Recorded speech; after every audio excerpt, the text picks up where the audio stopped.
Hello and welcome back to another video feature of the Immersive Worlds Handbook.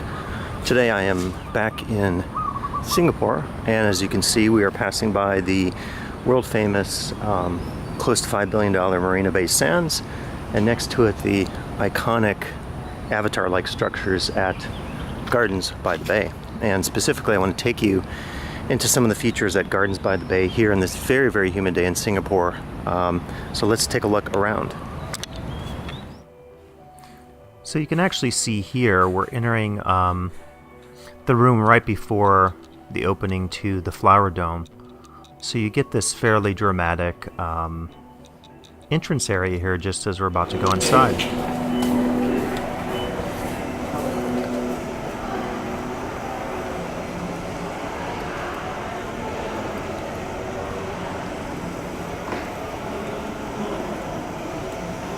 So I just entered the flower dome here at Gardens at the Bay, and the amazing thing is it is absolutely like, I almost need a coat, it's that cold here. So what a amazing escape from the humidity and heat in Singapore. And I'm showing you the first looks here of this amazing structure, which is kind of hard to see in this video to get a sense of just the scale and the architecture and the mixture here of the elements of nature and the elements of culture and the architecture and all the amazing plants. As we look here at some of the first sites that I saw during my visit to Gardens by the Bay and the Flower Dome specifically, I think what is quite amazing is how they've achieved this synthesis between the natural and the cultural. So we see here the various flora, we see the cacti and the succulents and the other plants, which some are indigenous, and as you see later throughout the dome, they've recreated the ecosystems of many other places around the world, including California, and they feature many of those plants from those regions. And to me, as you can see from my video during my visit, what is so fascinating is that you do have the plants here as the main focus. But on the other hand, you can't help but notice as we come upon the Marina Bay Sands just in the distance there in the video, you can't help but notice the surrounding environment. And indeed, this particular site in Singapore is surrounded by many other cultural places, venues that have nothing certainly to do with nature. And so for me, there's a certain comfort, I think, that this site has with this ability to not shy away from this contrast, or in even some cases maybe making a close connection. And as I mentioned earlier during my walkthrough, this space is incredibly cold, and it's a great respite for the traveler who might be just coming from outside during a very hot and muggy Singapore day.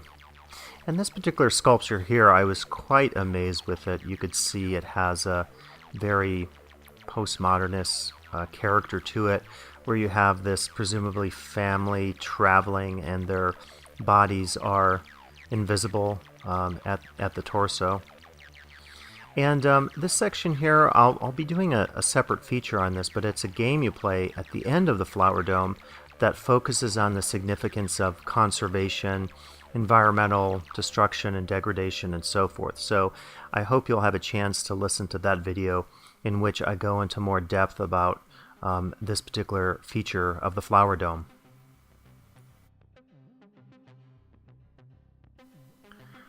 And with the next few images, let me just leave you with some of these images for you to view and to admire. I think the uniqueness and spectacular sense of architecture that is exemplified here at Gardens by the Bay. So let's just take a look at some of these images. And again, I would really recommend looking at the visual contrasts, the contrast between the natural and the cultural that is reflected in architecture, and indeed is reflected in sites that you could see beyond and outside of the dome.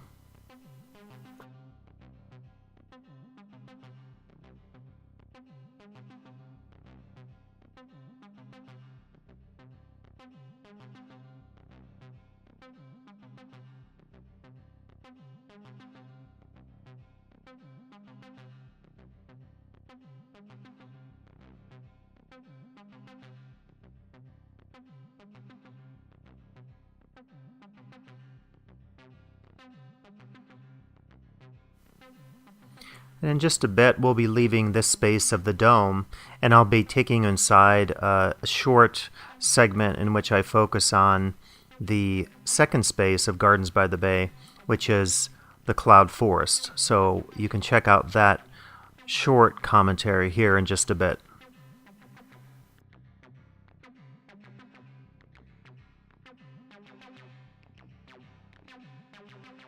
Me, and you can also likely see right there the Marina Bay Sands Casino.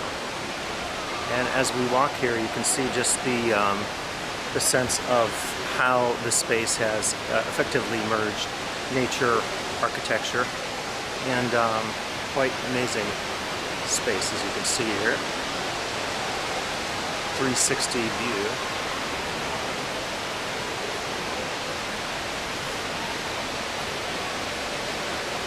And as I'll show you from some of my other shots, you do just get an absolute sense of height, and again this merging of nature and architecture.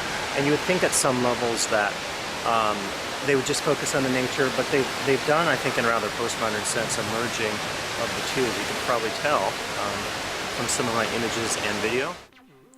I hope you enjoyed this video feature of the Immersive Worlds Handbook, and that you'll come back and listen to additional video features that focus on Singapore and other places around the world.